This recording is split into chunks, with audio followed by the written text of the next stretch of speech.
and Friendship stores. Breakfast items available daily until 11 a.m. and brunch served all day every Sunday. Their weekly lunch and dinner menus highlight cuisines from around the world. They offer vegan, vegetarian, and gluten-free options daily. 95% of the ingredients used are organic from small-scale, local community food producers whenever possible. More at seward.coop. Hey, Cudahy to all my friends and relatives in four directions. This is Robert Pilot of Native Roots Radio presents I'm Awake. I'm here to ask you for your support. Finding honest Native-centered news is not easy. But with your support, we're able to provide accurate information about Standing Rock, Line 3, treaty violations, and COVID-19 in our Native communities. Please visit Native Roots Radio Network on Patreon and donate if you can. That's Native Roots Radio Network on Patreon. Pinigigi, and thank you for your support. With a look at your AM 950 weather, I'm Patrick Lilia. Clear tonight with a low of 34, then Saturday sunshine with a high of 63. Maverick's Real Roast Beef is an East Metro treasure. Every bite is a taste of perfection. And don't forget to add freshly fried rings or fries to make it a winning combination. Maverick's Real Roast Beef in Roseville, Lexington Avenue, 1 block north of the intersection with Larpenteur Avenue. Visit mavericksbeef.com. Portions of Native Roots Radio may be pre-recorded. It's a good day to be indigenous. Get up, stand up. They are going to become more brutal. Couldn't cut, hitting cut again. Because all the hippies were trying to be Indians anyway. They're going to become more repressive because it's a matter of dollars and their illusionary concepts of power. Hey, Victor. We must live in balance with the earth. And also with recent happenings at Wounded Knee. I am awake. Welcome to Native Roots Radio presents I'm Awake, and I'm your host, Wakanja Hade.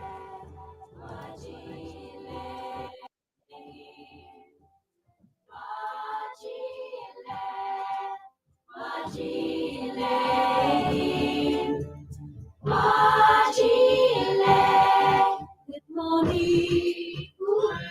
Hey, Cudahy to all my friends and relatives in four directions. You are listening to Native Roots Radio presents I'm Awake, and I'm your host, Robert Pilot. Hey, we discuss local and national Native news and events. And as you know, Wendy, Native issues are human issues, and human issues are Native issues. Yes, they are. Hey, we just want to give a quick shout out to Haley. Haley's off today and Monday, and she's celebrating her birthday. And we just want to say happy birthday, and we really appreciate you here on Native Roots Radio and as a family member. We are here, and it's Friday. We're here with State Senator Mary Kunesh, Minnesota State Senator, for you guys listening to Outstate Minnesota and our civic media network. We're really always happy to have Mary on Fridays. Welcome, State Senator. Well, thanks so much. I'm happy to be here. Matakiape, everyone. Right on. So you are in session now. We are. At the beginning of this past week, somebody said, "Oh, can you believe it's only been 2 weeks that we've been in session?" And I was like, "Wow, feels like 2 months." And then somebody else looked at me and she said, "No, it's 3 weeks now." What? So we are quickly losing track of time, and it's a short session for us here in Minnesota. We have to be done by the 3rd week of May. And so we're just trying to figure things out as the schedule will allow us. We just were able to find out our budgets, or what our dollar, what tax dollars we would have for this next session to use. And then, of course, we have to wait and see what each one of our committees are allocated. But in Minnesota, we have a healthy economic and budget forecast going forward for the next couple of years. There's a surplus of $3.71 billion, and that's up already from $1.3 billion from the November projections. But we recognize that with that incredible session we had last year and the dollars that we had to invest in Minnesota and Minnesotans across the board last year, it's not going to be anything like we had last year. That $3.7 billion sounds really healthy, but just to remind folks, for my education budget last year, it was 5.5 billion just for education. So we have been managing not only our own expectations at the legislature, but everybody else who is coming to us and saying, can you support this program, or can you put more dollars into different areas of our education? And there's nothing I'd love more to be able to do that, but I have a feeling it's just going to be some one-time money that we're going to be able to use to bolster some of the things that we've done already, perhaps put a little bit into some other areas that are doing the really good work for our communities, and see where it gets us. Well, isn't this more of that was a budget season the last time around, and this is more about policy? Isn't that how it Yeah. goes, or is it still kind of? Yeah, it is. We in Minnesota, we work on a biennium, so every 2 years, and usually the first year is a budget year. We set the budget for the 2 years following, and then the next year is more of a policy year. But we also have bonding years along with those policy years, and bonding is when we use the taxpayers' dollars to take care of Minnesota's infrastructure. So the roads, the bridges, our state buildings and infrastructure is really an important part of that. But then there are also many localities, many municipalities that need help with their water treatment.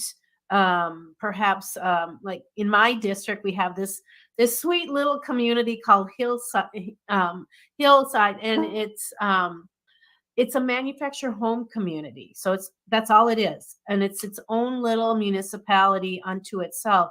But Wow. it doesn't have a storm shelter that's adequate for the community.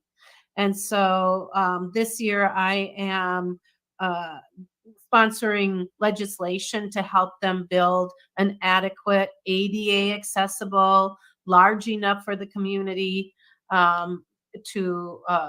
for some dollars to help them with that. So it's interesting to see all these these municipal requests coming in for help, and of course we want to make sure our bridges are safe, that the water that we're drinking, no matter where, and that was a huge discussion this week in agriculture. I sit on the agriculture committee. Southwest Minnesota has a lot of nitrate in their waters, and we are looking for ways to ensure that everyone across the state doesn't have that issue. And that's a big one in Minnesota because we pride ourselves on being a very agricultural community, state. And when the nitrates are at such high levels and they're seeping into the water, that's not doing anybody any favors. And so those are some of the things that we've been looking at and thinking about. Wow, that's a lot. And I know, Wendy, here in St. Paul, we've had some water issues here just recently come up that kind of surprised me. Yeah, we got notification that the water in our area could possibly have lead in the water, and it was warning, young children and pregnant women should not drink the water. Oh, wow. Yeah. So I went online and I found Brita filters that are specifically for lead, and it also filters out other things. I don't know if it filters out nitrates. I don't know that. However, so we bought these filters, and we don't even give our animals water from the sink. So they get the filtered water as well, because lead could also, affect them as well. I had a question, Mary. The municipalities that ask you for certain monies for certain projects, are those things that are voted by the people, or where do those requests come from? Those usually come from the cities themselves. So like this one for Hilltop, that came from the city. But there might be other organizations that are actually asking for dollars to help with the work that they do. For example, the American Indian Center in Minneapolis. Okay. They are, they're like the hub, almost like the hub of the Midwest. There's a lot of Native folks that come from far and wide for programming, for support, for the events that are held there. The clinic, the Indian clinic is just across the street. And, there's people from Wisconsin and the Dakotas that come to that clinic because they trust the people there. And so organizations like Wakan Tipi, the Indian Center, Indian Health Board, all of those entities for Native, in Native Indian country will also ask for some assistance in financial areas. Up north, there's a number of the tribes that are asking for help in creating sort of a community hub with a clinic, a community center, rehab, childcare, those sort of things. So it isn't just governmental or municipal organizations that are asking, these nonprofits that are doing the work. I mean, the actual work, they need some help in these matters. And oftentimes we'll be told we're just giving money to our friends, but they're doing the work. Yeah, they're boots on the ground, what we like to say. Hey, we're here with State Senator Mary Kunesh of the great state of Minnesota and Wendy Pilot of the great state of New York right now. Oh, wow. Hey, and we'll be right back. Happy birthday, Haley. You're listening to Native Roots Radio Presents I'm Awake. Stay with us.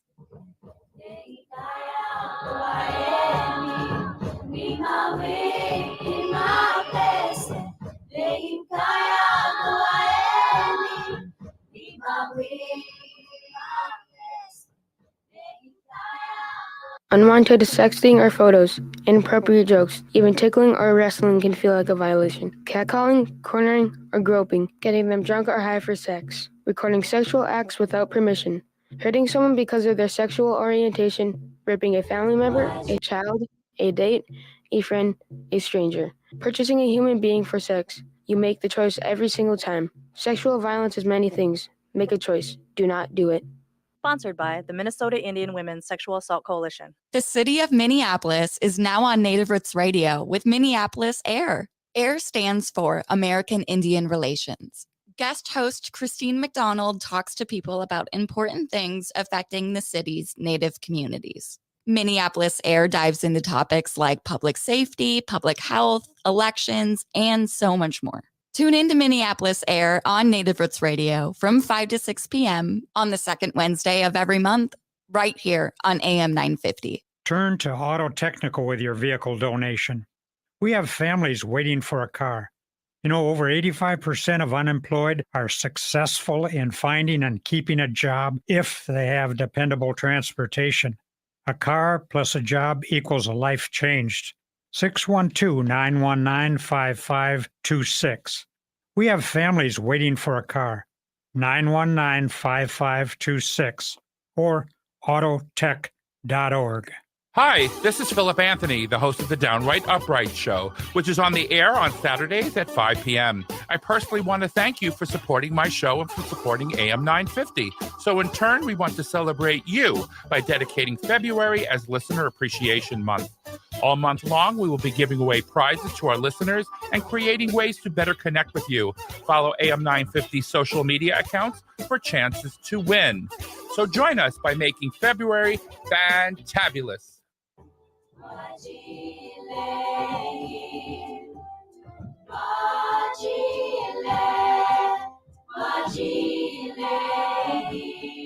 Hey, welcome back to Native Roots Radio Presents I'm Awake. This portion of the show is brought to you by the Native American Community Clinic on Franklin Avenue in Minneapolis, honoring health and tradition. I love that tagline because they really do that. Hey, we're here with State Senator Mary Kunesh and later on Wendy Pilot with our sacred animal. Fun facts. Is that what's going to happen when? I think so. She's guessing. Okay, we're doing the show, but we're doing fun facts. It'll happen. Right on. And we're here with State Senator. And State Senator Mary Kunesh. And State Senator, it's fun. We have one of your allies and a person you've worked with closely over the years moving to Minnesota, and we had Ruth Buffalo stop in on our show the day after that was announced. That's pretty awesome news. I know. If folks remember, Ruth Ann Buffalo is actually a state representative in North Dakota, and she worked very hard to pass along a missing and murdered Indigenous women's task force as well.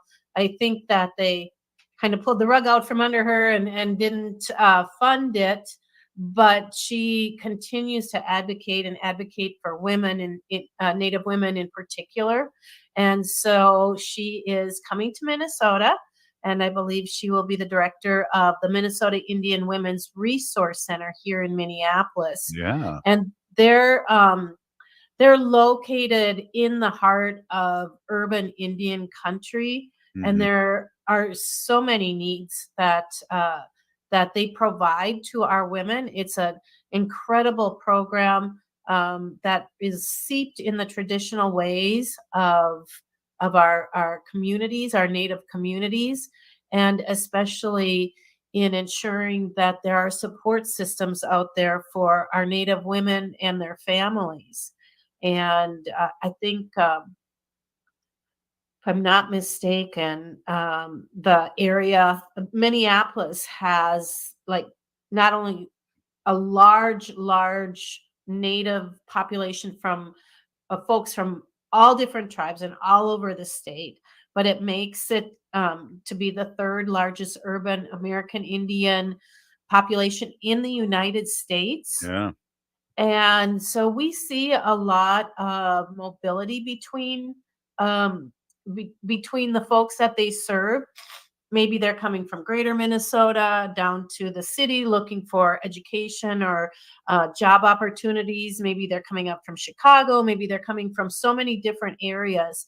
And the Minnesota Indian Women's Resource Center is one of our most valuable assets and gems in Minnesota. And so I'm really excited for Ruth Ann to become a Minnesotan, maybe. I don't know for sure. I haven't talked to her about if she's moving here or not, but we would certainly welcome her with open arms.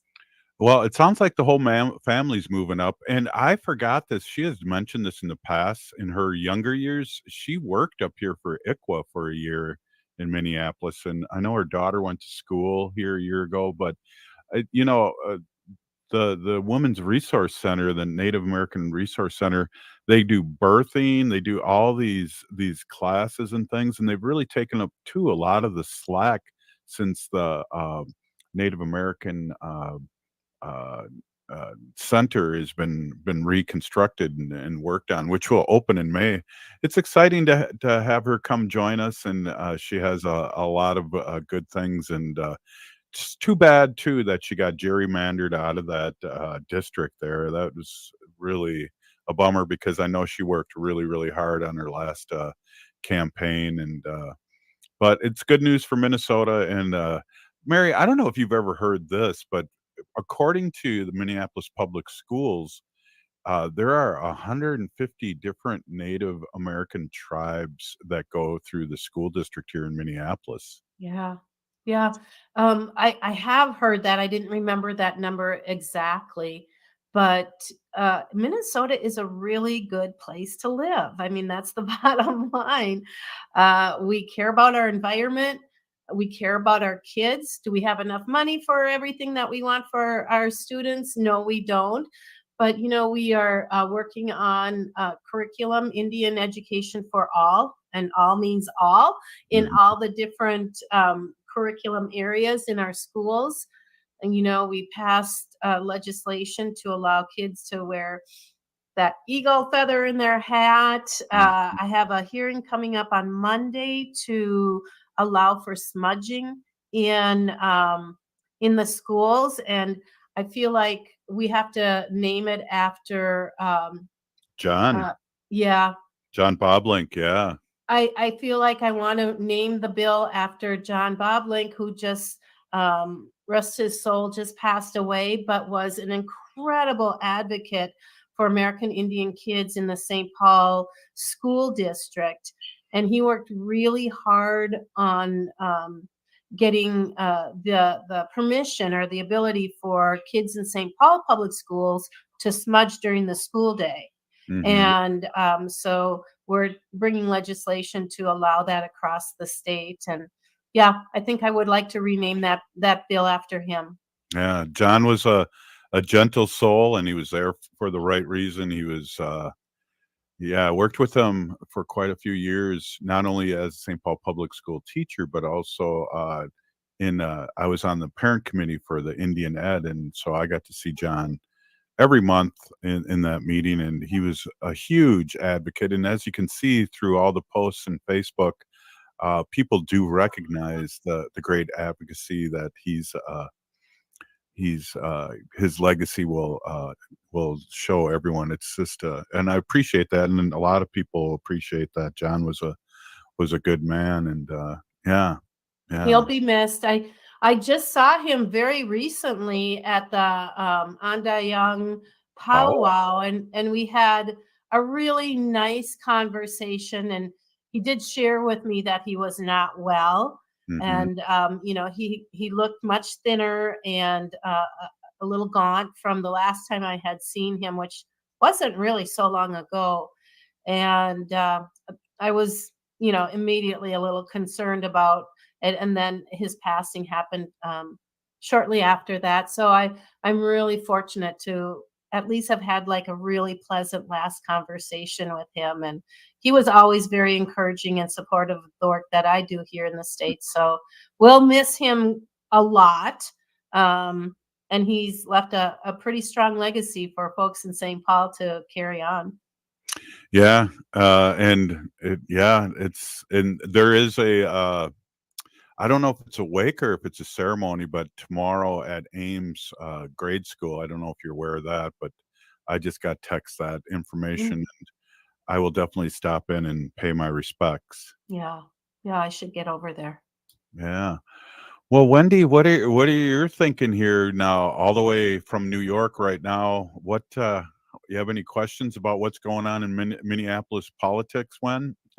Yeah, always. I just want to say too, I didn't have the pleasure of knowing John, but I'm also on Facebook, and people have just outpoured their sentiment about him, and I just want to send good wishes to his family and say rest in peace. Yeah. I talk to people here about politics, and I tell them that, we are so lucky because we have a trifecta, and people don't know what that is. So I say, we're really lucky because our governor is Democrat, our House of Representatives is Democrat House, and we also have a Democratic Senate. So we get a lot of good stuff done in Minnesota, where a lot of things that happen here and elsewhere in the world, the states there, you go in with good intentions to pass a bill or a law or something, and it just gets held up year after year after year, and you feel like you can't get anything done. So I just say how lucky Minnesota is that we're able to really get good stuff done. Well, and by the time you're home, Wendy, hopefully I'll have one of those murdered and missing Indigenous license plates on the car. Yeah. And the other thing I talk to people, a lot of people are just like, I only vote for the president. I don't vote in any other election. So I kind of like to talk to people about how important local politics is. It's even more important sometimes than, the big presidential election, that you really want to do that. I mean, we just saw here in New York that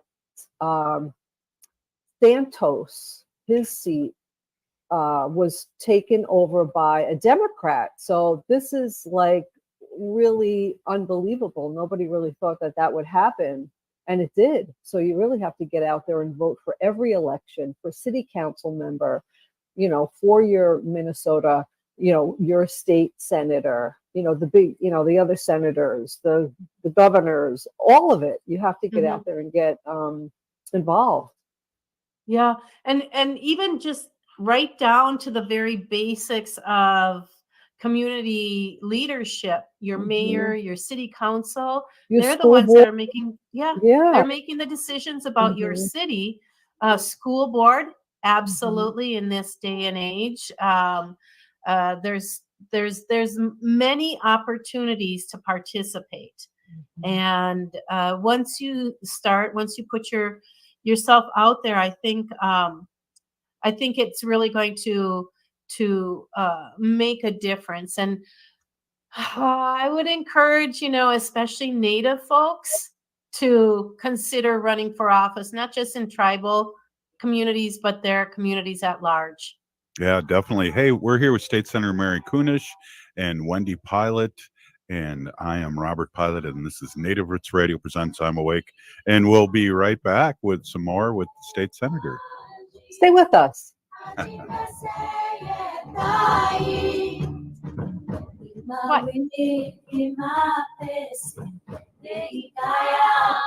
Life can be hectic. Sometimes the pressure can feel like too much, and the emotions can be overwhelming. Hennepin County's COPE Mobile Crisis Response is here to listen and help you find a way through whatever is going on in your life. Call 612-596-1223 for no-cost crisis support anytime, anywhere in Hennepin County. That number is 612-596-1223. J&S Bean Factory is a native-owned, community-supported, cozy, artsy coffee shop which offers roasted on-site beans, live music, and baked goods. Relax in the beautiful outside patio. City Pages writes, voted top 10 coffee shops. Tucked into a quiet corner of St. Paul's Highland Park neighborhood, this coffee shop roasts beans on-site from the best coffee-growing countries in the world. Located at 1518 Randolph Avenue, St. Paul. The good stuff.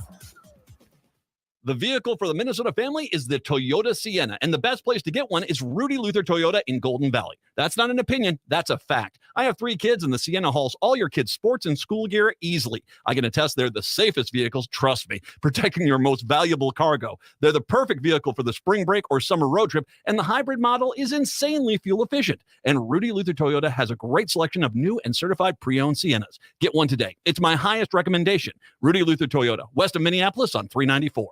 Hi, this is Frank Brown, owner of Minuteman Press Uptown, Minnesota's only minority-owned union printing company. We have big news. We've moved to North Minneapolis. Why did you move? As a Black business owner, I wanted to be part of the North Minneapolis community to provide jobs. Are there other reasons you moved there? We have bigger new equipment and outgrew the other location. What kind of new equipment do you have? We have new equipment that allows us to print quality signage and banners. We also have a new inkjet printer, printing larger sheets, improving production efficiencies. Is the new location easy to find? It's not only easy to find, it's more convenient with plenty of parking. We are now located on Washington Avenue North off I-94 and the Dowling exit. So do you still print everything? We print more than everything. We have over 175 Google reviews with a 5-star rating. Call 612-870-0777 or visit mpuptown.com. That's mpuptown.com. We print everything. With a look at your AM 950 weather, I'm Patrick Lilia. Clear tonight with a low of 34, then Saturday sunshine with a high of 63. Maverick's Real Roast Beef is an East Metro treasure. Every bite is a taste of perfection. And don't forget to add freshly fried rings or fries to make it a winning combination. Maverick's Real Roast Beef in Roseville, Lexington Avenue, 1 block north of the intersection with Larpenteur Avenue. Visit mavericksbeef.com.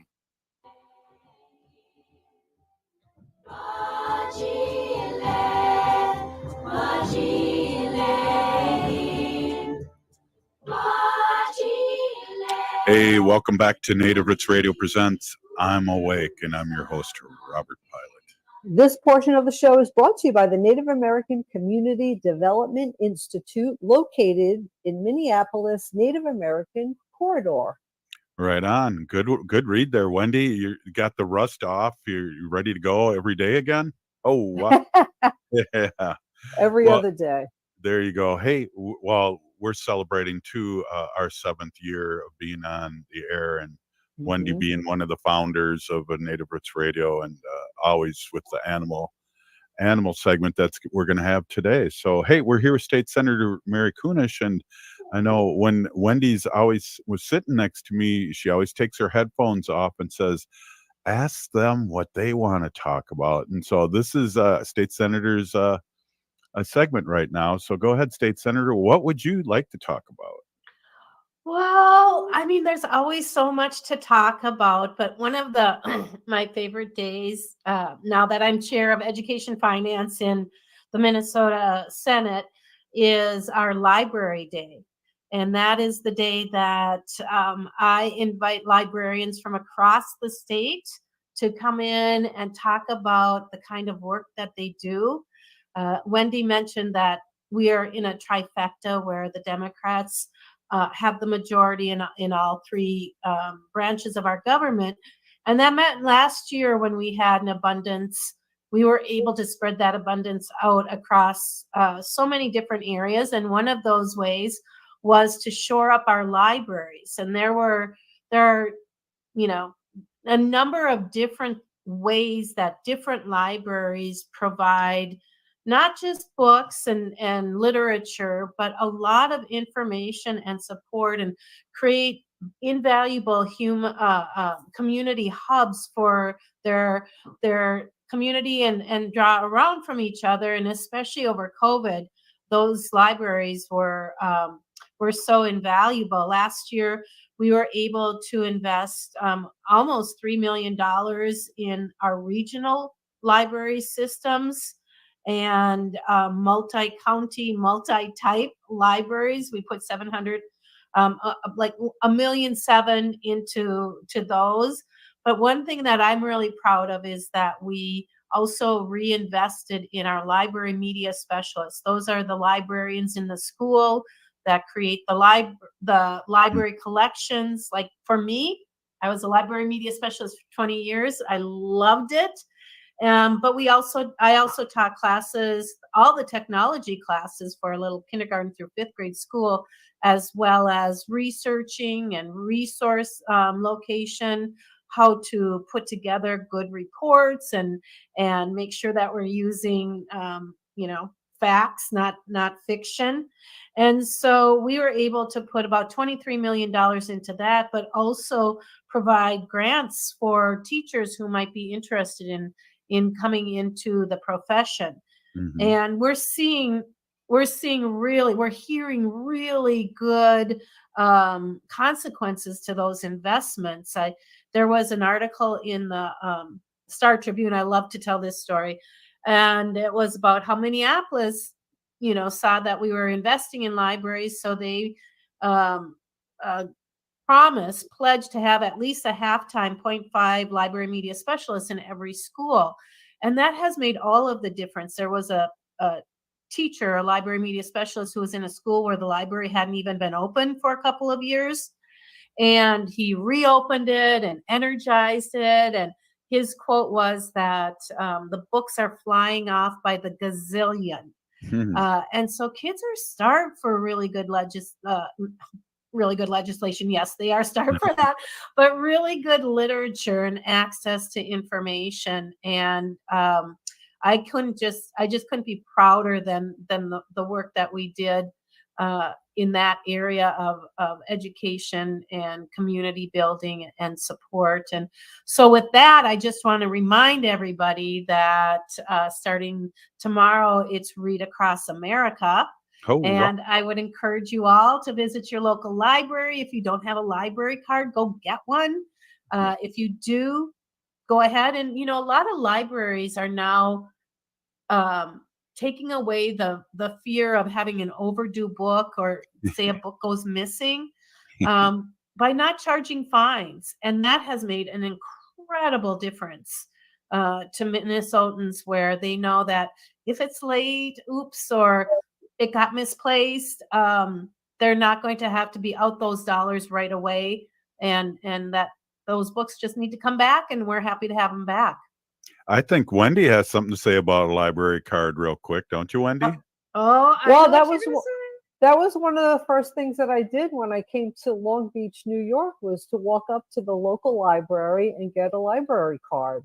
Yeah. And check the library out. And the library here, like you said, Mary, it's more than just giving books out.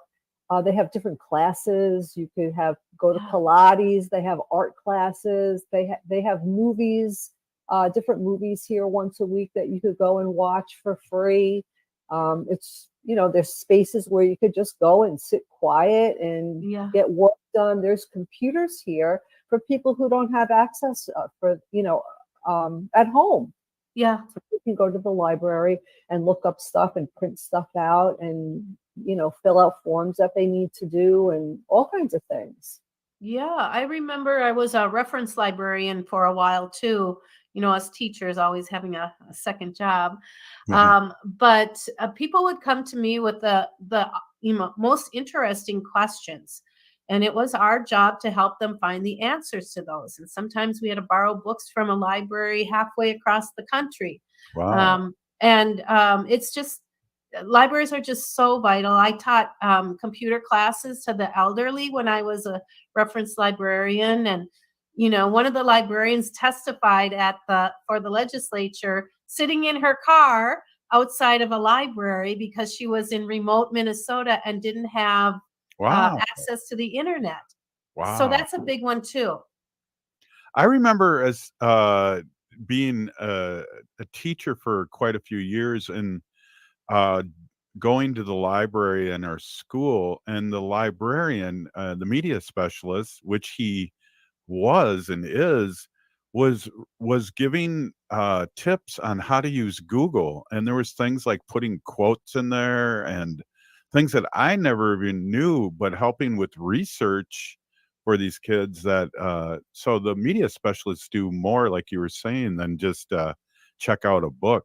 Mm-hmm. Yeah. And we could probably all remember the day going to the library and using index cards to find what we need. But oh my gosh. I was thinking and using like microfiche and all kinds of stuff that doesn't even exist anymore. And some there's generations now that don't even know what I'm talking about or what those words even mean. Oh my gosh. I remember those cards, and they were handwritten by, with the nicest penmanship ever. Yes. But even when they went to like getting a typewriter, done, I can't even imagine doing that. But yeah, so I would suggest everybody Read Across America. Minnesota has a book awards program that's done by the Friends of the St. Paul Library.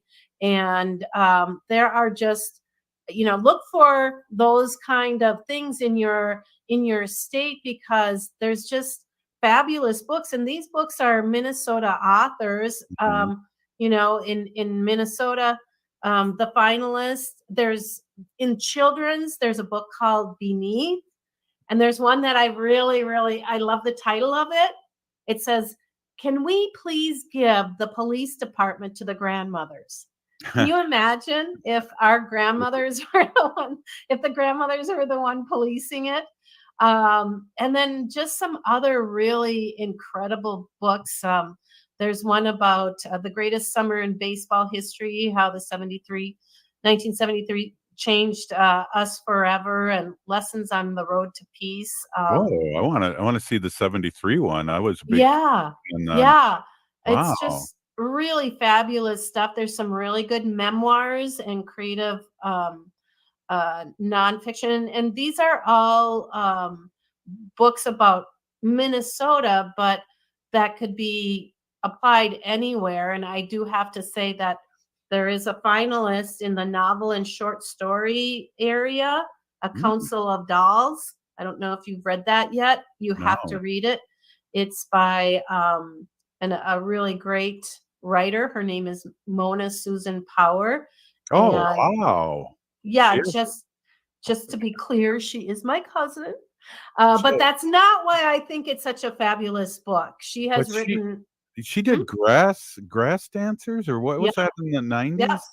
Yep. Yes, that was an award winning. And as a matter of fact, I took a class of hers at the U of M. Yeah. Mary, can you just repeat the name of that book again? A Council of Dolls? A Council of Dolls. Okay, what is your cousin's name? Mona Susan Power. Yeah. Thank you. That's She grew up in awesome. Chicago. Her mother and my mother are actually first cousins. Mm-hmm. So her mother, Susan Power, moved to Chicago, where she really was the one that worked on opening up the Indian Center in Chicago. Wow. And really worked hard to build community connections in Chicago. And then Susan has had an incredible life, went to Harvard for law school and became a writer, lives here in St. Paul. Yeah. But the interesting part about that book is while it's fictional, there's a lot of my family history in there. And it took me a while to get through the book because, when you know who they're talking about and you read some of the circumstances that our ancestors went through, you kind of have to take pause and think about them and remember them and honor them. Mm-hmm. And so yeah, I think it's one of the best books I've ever read. And I'm not saying that because she's my cousin. I've read a lot of books. But it gives a lot to think about. And yeah, I'm just very excited. I already have tickets to go to the awards dinner. I hope we don't have a late night of legislature that night, because that's always a really exciting evening here in Minnesota. Yeah, and our friend Kathy Coates, Banish Forever, the book about Ho-Chunk, is top 10 book being read and sold in Minnesota right now. I think I bought 3 books at her when I had that reception for her. Yeah. And I've handed them out to my brothers who are advocates, and they're just fascinated by it. So congratulations to her. Absolutely. Hey, always thank you so much, Mary, State Senator Mary Kunesh. This is Native Roots Radio presents I'm Awake. Stay with us.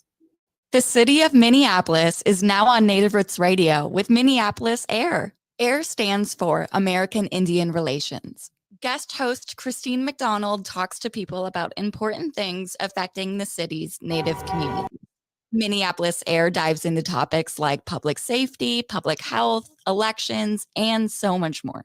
Tune in to Minneapolis AIR on Native Roots Radio from 5 to 6 p.m. on the second Wednesday of every month, right here on AM 950. Minnesota has the only original wolf population in the continental United States. And 80% of Minnesotans believe the wolf should be protected. Howling for Wolves is asking Minnesotans to respect our true wildlife manager, the wolf. Their survival is critical to our ecosystems, our communities, and even our economy. As highly intelligent animals with strong social bonds, Minnesota wolves deserve to be protected and admired. Learn more at howlingforwolves.org. Let's live and let howl. Howl! Mental health and substance use disorders are complex, stigmatizing, and can be overwhelming issues for families to face. Finding the right diagnosis and care can sometimes feel impossible, especially when you don't know where to start looking. Hazelden Betty Ford understands what your family is going through. Hazelden Betty Ford's patient access team will direct you towards a clear path forward, in network with most insurances. This message is brought to you by Hazelden Betty Ford, the Minnesota Broadcasters Association, and this station. Hey, everybody out there in AM 950 Radio Land. This is Paul Metza. We have a dynamite show on the Wallow Power Radio Hour this weekend at 6 p.m. on Saturday. Tad Lavin is a Minnesota born and bred guitarist, vocalist, and songwriter who spent many years being Art Garfunkel from Simon and Garfunkel's guitar player. You're going to love to hear his story. Played with Mary McGregor and more. Saturday night, 6 p.m. on AM 950.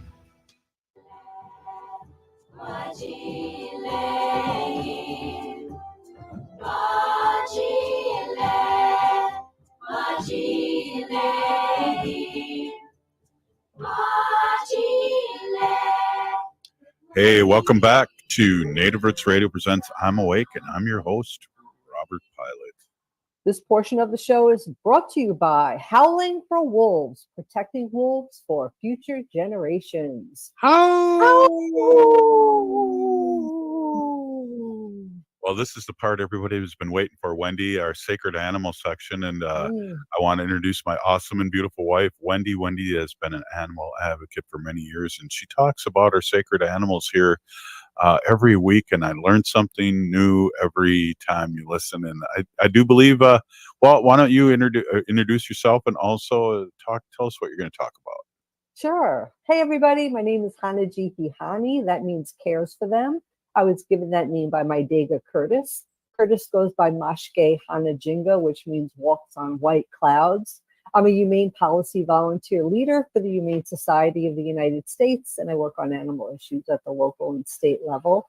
It's always my pleasure to do that.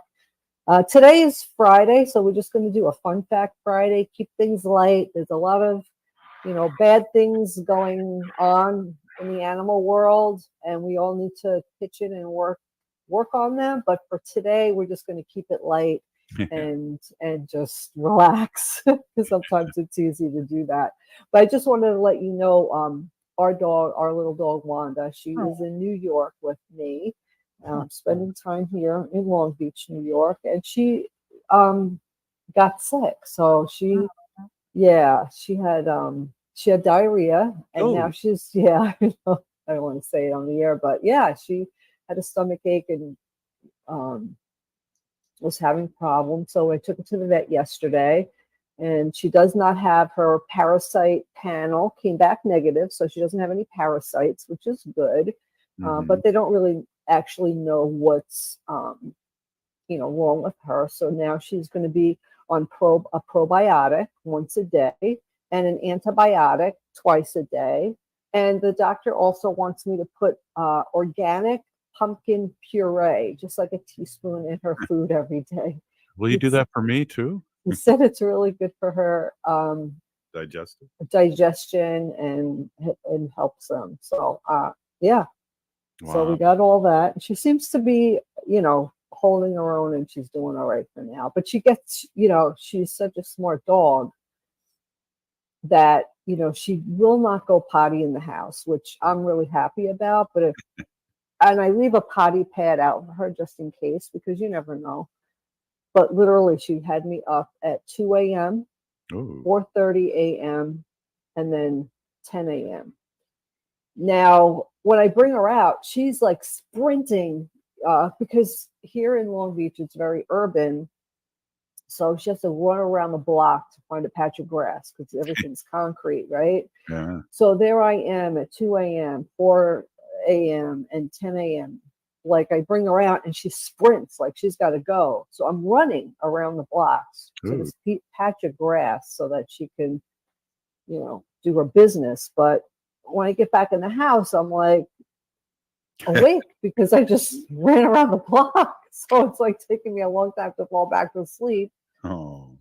Yeah, so I feel like, oh my goodness, this is how it feels, Well, when you're had kids and you're up all night with them, and then you can't really sleep and whatever. you can't sleep, but they're sleeping. Yeah, she's asleep. I think I got up at after 10. Yeah, we got back to the house at a little after 10 a.m. I was like, well, that's it. I'm not going to sleep now. But she went back to sleep and didn't get up until 1 in the afternoon. And I was like, yeah, sure. Thanks a lot, dog. Oh. Yeah. So anyway, hopefully she'll be on the road to recovery because, at home, when we're home, we have a fenced in backyard and we could just let her out. She has to go. I don't have to get my jacket on, my shoes on, grab the poop bags, get the leash. Keys, mace. Yeah. Mace.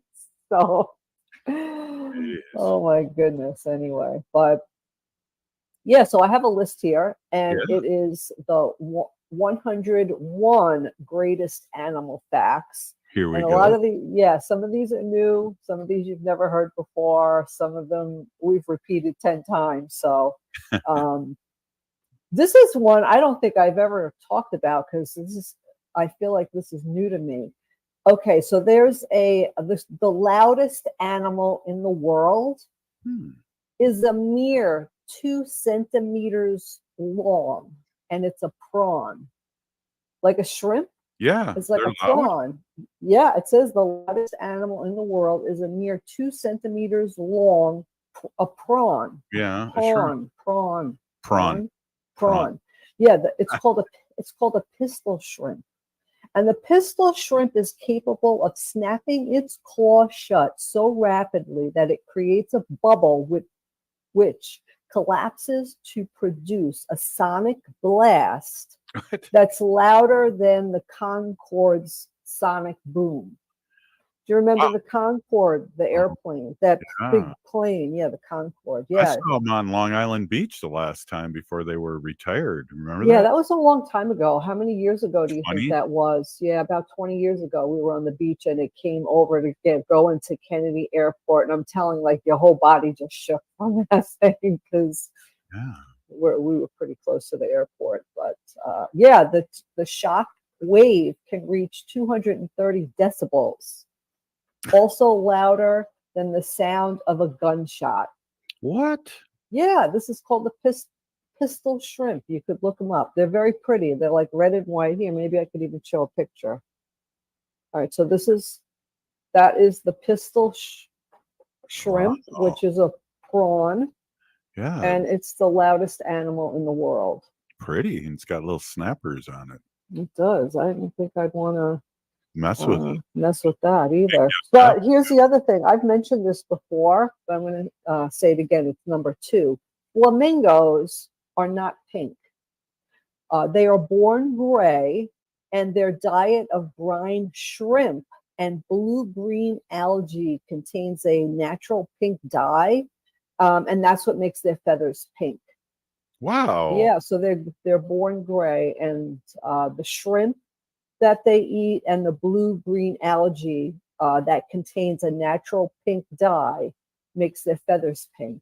I wonder if I ate spinach every day, that would happen to me. I'd turn green. Turn green, yeah. I don't know. I've known people I knew one person who ate a lot of carrots every day, like a bag of carrots a day, and their skin turned orange. Like the former president? Yeah. Yeah, I know. His is makeup though, bad makeup. Yeah, very bad makeup. Yeah, they were saying some well, you just mentioned that. I just remembered a post that I saw saying somebody was saying, like, even though Biden and Trump all are just about the same age, that Trump looks a lot younger. Now, I don't know if I feel that, but Biden responded by saying, I have a lot better things to do with my 2 hours every day than get a spray tan and fix my hair and have my makeup done and all that. So if you think he looks younger than me, well, that's okay. I'll be looking like an old man because I have better things to do with my time. Yeah. I don't know if that's true or not. You never could believe what you read. You always have to check everything, check what you're reading. You know, it was said by that great president. He said that don't believe everything that you read on the internet, and it was signed by Abraham Lincoln. Of course. We got a minute here, Wen. Okay, otters. Those cute little otters, those little animals yes, they hold hands while sleeping so they don't float away from each other. How cute is that? I've seen videos. And we already said this too. Hummingbirds are the only known birds that could also fly backwards. No other bird can fly backwards except the hummingbirds. Oh, this is a funny one. I don't know. I have talked about this, but dolphins use toxic puffer fish to get high. So while the puffer fish could poison other fish in the sea, it gives dolphins a high, and the dolphins have been known to play with the puffer fish just to get high. Wow, this is Native Roots Radio presents I'm Awake, and that reminds us of our drunk squirrels. Hey, thanks, Wendy. Have a good weekend. All right, free Leonard Peltier now.